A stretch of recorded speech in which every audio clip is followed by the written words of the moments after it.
Hi everyone, and I think we're live. So welcome back to my channel. For those new here, my name is Nicki. I'm an author and editor, and I post videos here on YouTube about writing, editing, reading, and all the other things I love.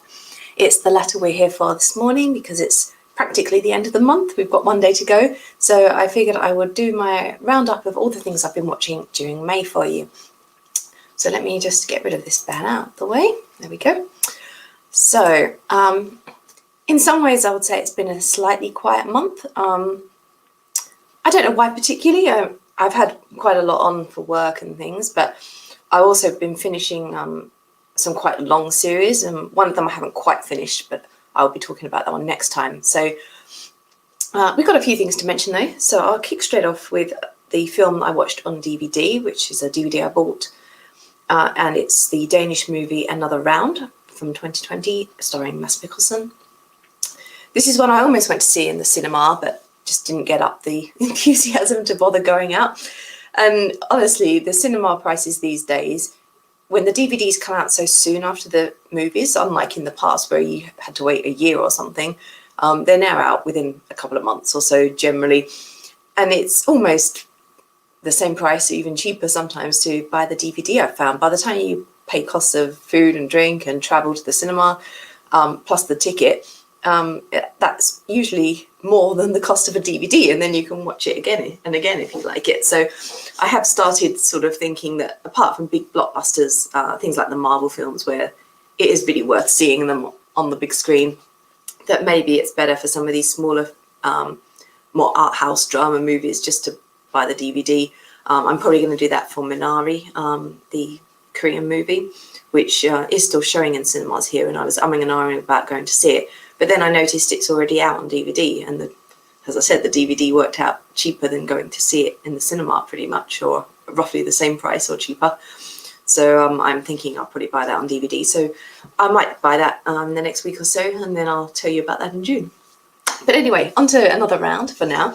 So for those who haven't heard of this movie, it's a drama with, I'd say, an edge of comedy, although it's quite serious as well, about a group of men who, all of them for one reason or another, are a bit down in their lives. For example, Mads Mikkelsen's character is a history teacher, but he's finding classes a bit staid. He's kind of lost his enthusiasm. He's just going through the motions. The kids don't enjoy his classes, and they're complaining about him to their parents, saying they're not learning anything. And he's just like lost his pep, I guess, is the easiest way of saying it. One of his friends has said he's read this paper in which the author claims that having a certain blood alcohol level is beneficial, and that everyone should be just marginally drunk all the time, and it would improve their performance. So these four friends who have, they're all a bit down for one reason or another, decide to give this theory a try. And at first everything's going really well, and it does seem to be improving their lives. Like Mads Mikkelsen's character gets his vibe back, his classes become interesting, he's engaged with the kids again.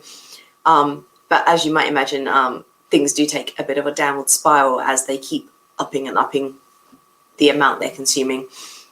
I won't say too much more than that for spoilers, but as I said, there's comedy elements, but it is essentially a drama, and it's looking at sort of the serious side effects of how this decision they make affects their relationships and their lives in the long run, despite the early benefits. So it was a really good movie.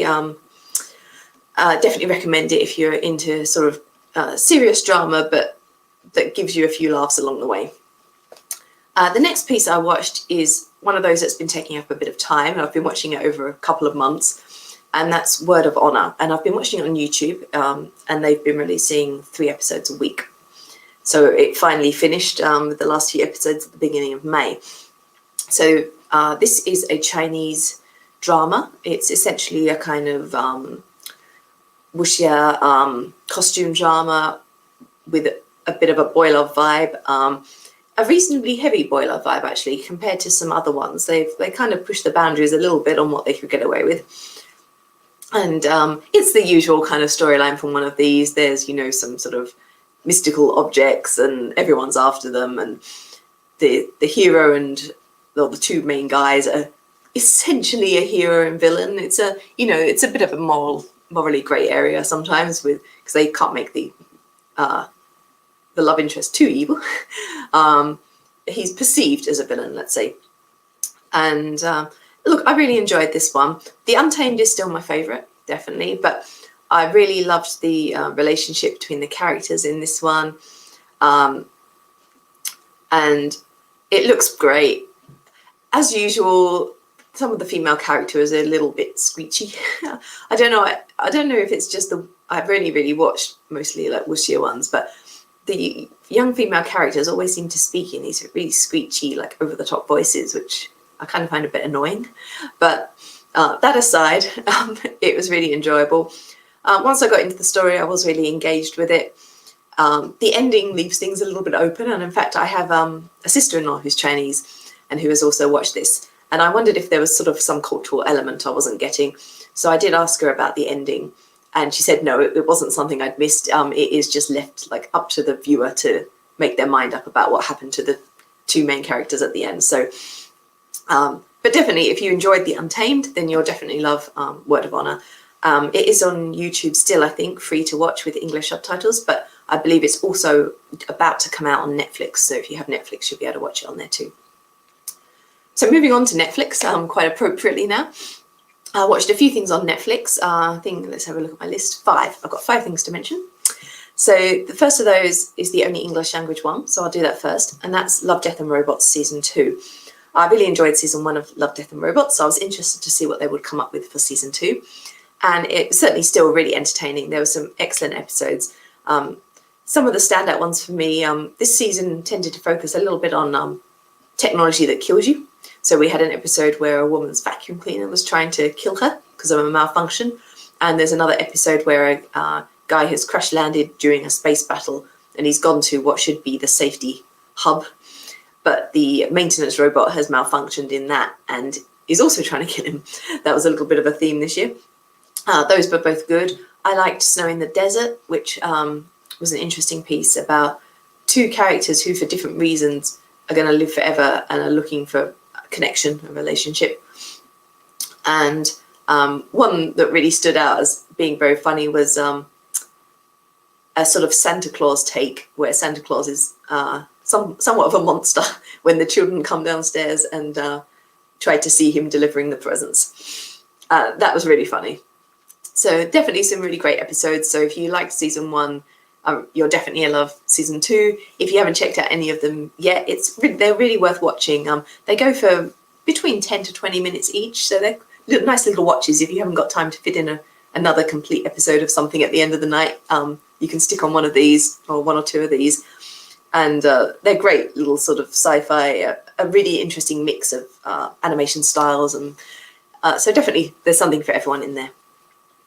So now moving on, everything else I watched, as you might expect after the last few months, is Korean. So first of all, I watched a couple of Korean movies. The first one was Homunculus. And this was about a man who, after having a lobotomy, and I won't go into the reasons for that because there's a whole part of the plot behind that, but he has a lobotomy and he can suddenly see these strange things. When he looks at people, he sees them as if they're kind of monsters or there's something strange about them. And the story kind of revolves around the idea that what he's seeing are their kind of inner neuroses or their inner problems. And eventually he's able to start fixing some of these problems for people by talking to them. But he then kind of discovers that he's kind of turning into a hybrid of all of them. So it was a really interesting piece from a psychological point of view. There's a little bit of a thriller edge to it as well here and there. So it's definitely worth checking out anyway. It was an enjoyable piece. Also worth checking out is Space Sweepers. So this is a Korean sci-fi movie. It's set in a future where Earth's become essentially uninhabitable. There are still people there, but the people that are left there are the lower classes. The upper classes are all living up in these space stations. And there's the promise that the guy who's created this technology is now going to colonize Mars for them. And the Space Sweepers are the kind of the people they're living in between, and they gain their money by picking up any space trash from broken satellites and the like and selling it for parts. And eventually, I'm trying not to give away too much of the plot, but a young girl goes missing and ends up in their possession, and a lot of people are after this girl for a variety of reasons. And they uncover there's a dark secret behind this apparently blissful life that's been established up in the stars. So it's really worth watching. It was nicely paced. The animation and the special effects and everything looked great. The performances were good too, and it was a really enjoyable, engaging story. And so finally, I've got 2 series to mention. So the first of these was Oh My Ghost. So this is a fairly, I say fairly old one. It's about 6 years old, I think. And there's a young girl who's training to be a chef, and she works at this restaurant for this star chef who is really good at what he does. He's got a little bit of a high and mighty attitude about it. But she's completely in love with him. And her problem is that she's really reserved, and she's always apologizing for everything, and she can't confess her feelings because she can't stand up for herself. And one day a ghost, it's a young girl who died, and she's wandering around and she's trying to resolve her grudge so she can move on. And she's decided her grudge must be that she died a virgin. So she goes around possessing different people, trying to have sex with guys so she can then move on, which is a little bit risque for a Korean drama, I have to say. And she eventually ends up possessing this young girl. And of course, her personality is much quirkier and brighter than the body she's possessing. And so she starts to be able to interact with the chef. Eventually, we find out there's a sort of murder mystery plot going on behind it, which I won't say too much about because I don't want to spoil it. But it was really engaging. It was quirky and fun, lots of humour, but there was also some sort of darker and emotional moments as well. And finally, I watched Secret Garden. This is another slightly older one, and this one is totally bizarre. So basically, there's a sort of Cherble heir, if you like. He's running a company, or he's running a shopping mall, and he meets a young stunt actress, and it's kind of one of those hate at first sight that turns into love things. But at first off, it seems like a standard rom-com like that it's going to be an enemies to lovers kind of deal. But then all of a sudden they end up visiting this strange restaurant in the middle of the woods, and they get given this sort of herbal alcohol or flower alcohol. And when they drink it, they start doing these body swaps. And so throughout the course of the show after that point, every now and again, they'll be in each other's bodies. It's one of those things. It was kind of, I almost want to say it was never fully explained. I mean, the ghost of her dead father was apparently playing some part in orchestrating it, but the sort of how and the why was that he was trying to bring them happiness, I think, and get them together. But the sort of how was left a bit up in the air. You just have to kind of go with it. But look, it was entertaining. The only problem I had with this one was the fact that the main guy was so incredibly unlikable for most of the show. He's completely up himself. The way he treats her is really appalling. He's nasty to her. He's rude to her. He almost stalks her and is a little bit sort of sexual harassment sometimes. And I kind of found it hard to really engage with him. And it felt like for about 3/4 of the show, he didn't really grow at all. He was just making the same mistakes and doing the same things over and over again. And then suddenly he had this switch where he suddenly got it, apparently. But you didn't really see that progression much. It just happened. Much more interesting, I thought, was his cousin, Oscar. Oscar is a K-pop singer who's made it big on the sort of Korean wave. And he goes through a sort of similar change, that he's really up himself at first. He's constantly dating people and just like dropping girls after he's bored of them. And his story, though, you really see him grow during the piece. Like you see him gradually come to understand what he's doing wrong and why he's alienating people, and actively trying to change and to be a better person. Whereas with the main guy, it's suddenly this sudden switch, and we just have to accept that he's now different. Whereas with Oscar, you did really see the growth taking place. So I actually enjoyed his story and his romance line more than the main one in some ways. But it is worth having a look at. As I said, it's completely bizarre. You just have to go with the flow with it. But if that sounds like quirky and interesting to you, then definitely check it out. The one I'm watching at the moment is Mr. Sunshine, which it's quite a long one, 24 episodes. I'm up to episode 19. I've watched the end of 19. So I should finish it in the next few days. So I will tell you my thoughts about that one in my June stream. So I think that brings us to the end of my TV and film wrap up for the month. I'm in the middle of baking bread, so I'm going to go and just deal with that next. But I'll be back in 15 to 20 minutes probably when I will do my book wrap up for the month as well.